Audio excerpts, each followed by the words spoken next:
Hello everybody and welcome back to Bleeding Cool's weekly recap of The Walking Dead. My name is Ray Flook. I work the television beat for Bleeding Cool, and we are here today to give you a recap on the 6th episode of Season 8, The King, the Widow, and Rick.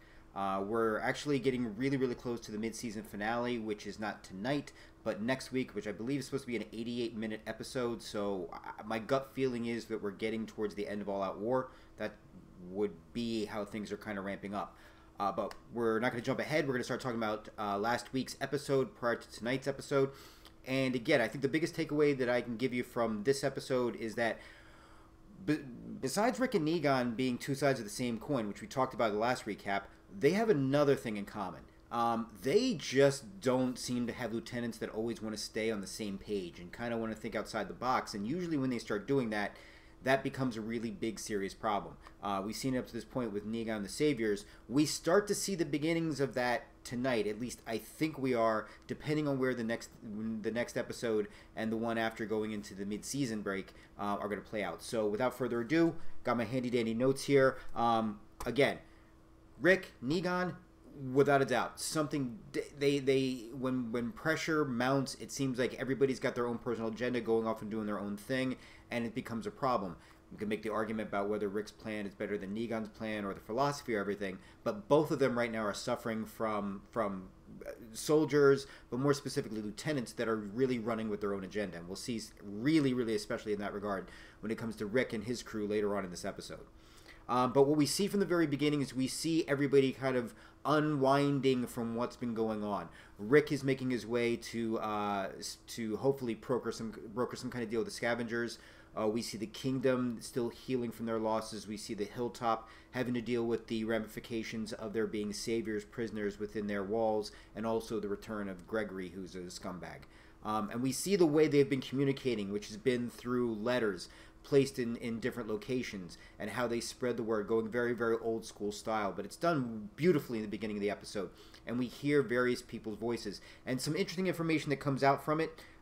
We see Rick with a great line where he says we need to make it right for them, regarding essentially all of the loss and everything that they've had to deal with up to this point. You got to make this work, make this happen, find a way to get to the end of this war and move on and build something better. And he references 48 hours, which again I find interesting because we're going into 2 episodes, so I'm wondering if it's not going to be literally tonight and next Sunday's episode covering the finale of the war. It seems like that's pretty much where it's leading up to, unless something gets pulled out of the blue. But again, my feeling is the Saviors they've had so much damage wielded against them up to this point.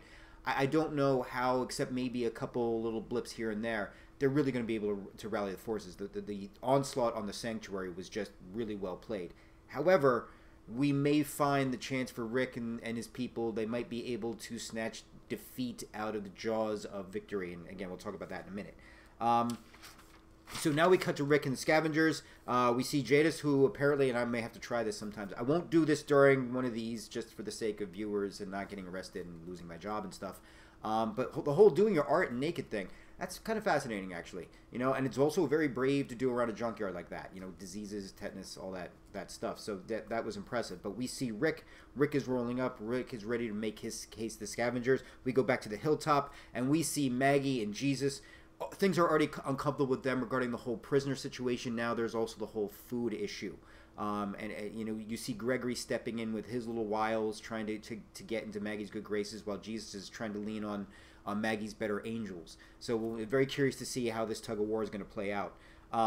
There is a comment that Maggie makes about every option on the table. They have to be, and she's right, as a leader, they're prisoners. She has to be concerned about the well-being of everybody, even if that leads to some uncomfortable decisions. What I thought where Jesus made a royal mistake is Jesus should not be lecturing Maggie on loss, not after what she's had to deal with. And I think that pretty much shows how, though Jesus may be, you know, one of Maggie's right-hand people, he doesn't have a sense or understanding of her or her history or her backstory. So I thought that was a little painful, and I was ready for her to kind of go off on that, but she didn't. And I think it speaks volumes for her as a leader, especially with the series moving forward.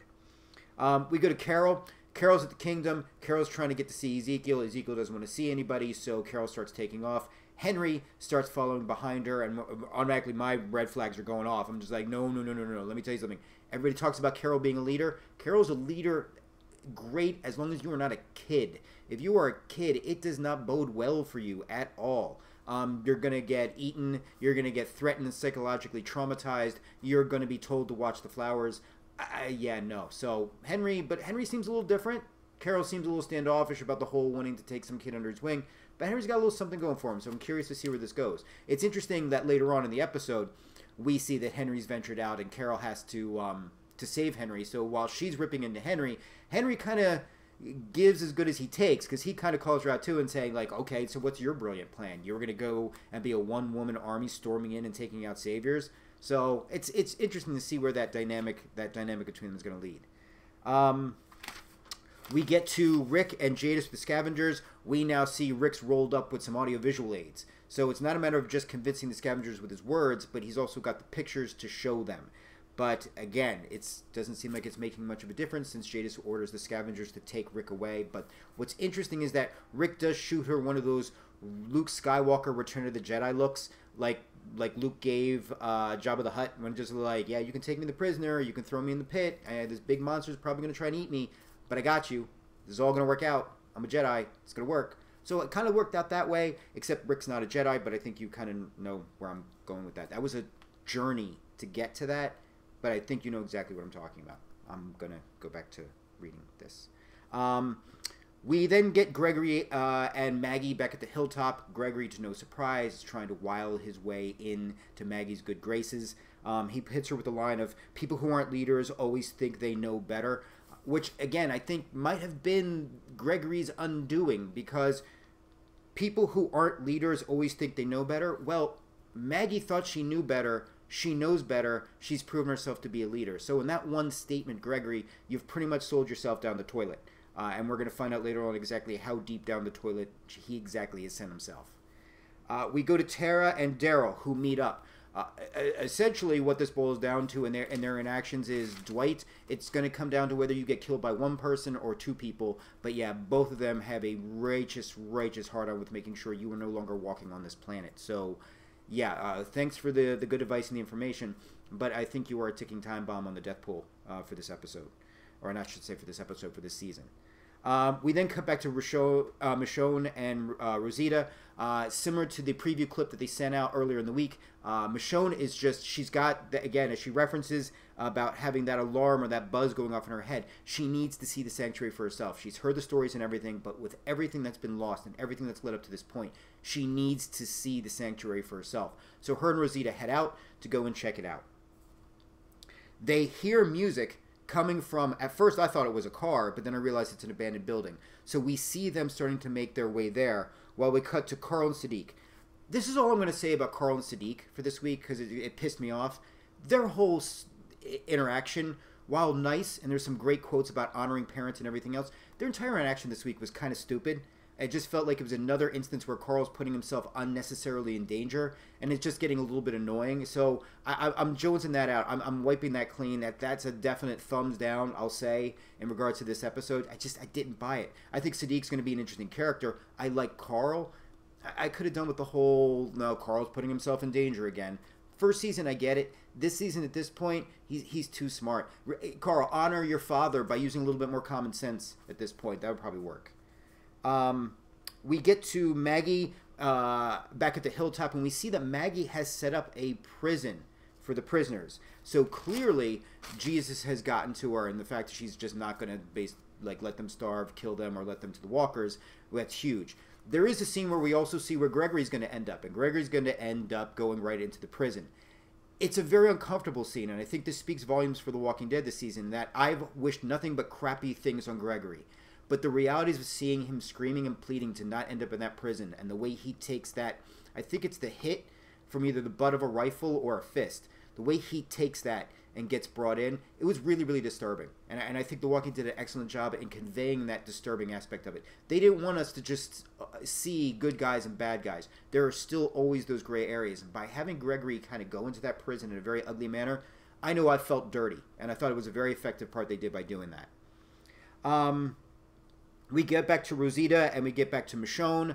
They follow into the abandoned building. It turns out we've got a savior plan. And the savior plan is to build up these huge trucks with speakers to blast music to lead the walkers away from the sanctuary, which would essentially give major leverage back to the saviors. So we see a major firefight. We see them attempting to stop this from happening. We even get to see Rosita one-upping Daryl with just overkill. Daryl can take out an entire biker gang of saviors with a bazooka. Rosita will take out one person. That's damn impressive. I figure you're probably picking like blood and brain parts and stuff from you for like the next 3 weeks, but damn did that look impressive. But the truck gets away, and that's a major problem until dun-dun-dun, Tara and Daryl take out the truck, and lo and behold, the day is saved. My only problem is there's been way too many of these this season.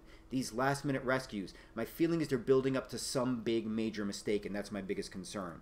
So now we see all 4 of them together, Rosita, Michonne, Daryl, and Tara, and Daryl hits them with the whole, we have a lot of work to do, all of us, and that's where I'm concerned, because I don't know if he means that they're going to get back to Rick's plan, or if this is them just coming up with another plan. There's some talk about what happens tonight that has me a little concerned about driving trucks into the sanctuary entrance. So I'm hoping, again, this is an instance where everybody feels like they know better than Rick, and everything goes to shit. We haven't forgotten. We get back to Carol and Ezekiel.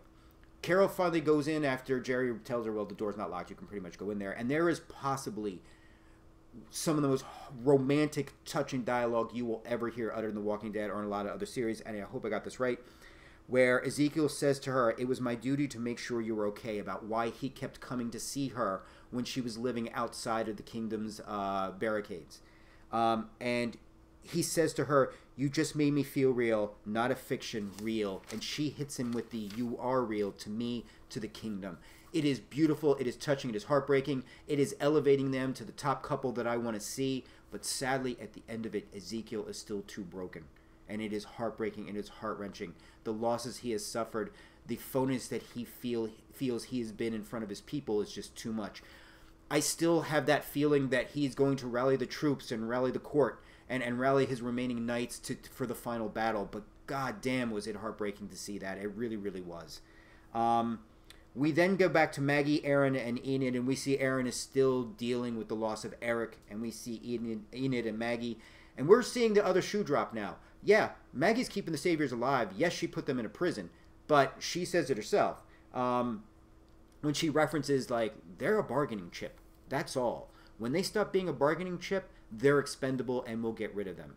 And we see that from the look on Aaron's face that he's completely cool with that. And it's Enid who I think was the most disturbing, because you don't hear this from her, where she goes, you're right, we need to win. And that means, in their minds, the way I took it is by any means necessary. And I think that segues in as we go to a plug for tonight's episode. Oh, I'm sorry, wait, what did you say? Where's Rick? Oh, yeah, by the way, yeah, Rick's naked in a scavenger's trailer, just kind of chilling, waiting for the cavalry to arrive, the same cavalry that might be already working on their own plan.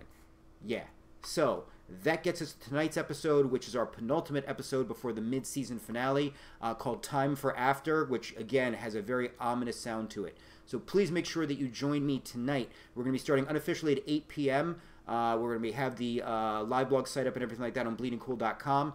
At that time, we're going to be up and running 7:55, so pregame starts at 8 p.m. Eastern Time. We're going to be live blogging the actual show at 9 p.m. Eastern Time and going the full hour. I don't know if it's a long episode tonight or not. I know next week's is 88 minutes, so please keep that in mind. Also, congratulations to Lenny James, who's going to be the crossover as Morgan for Fear the Walking Dead's 4th season.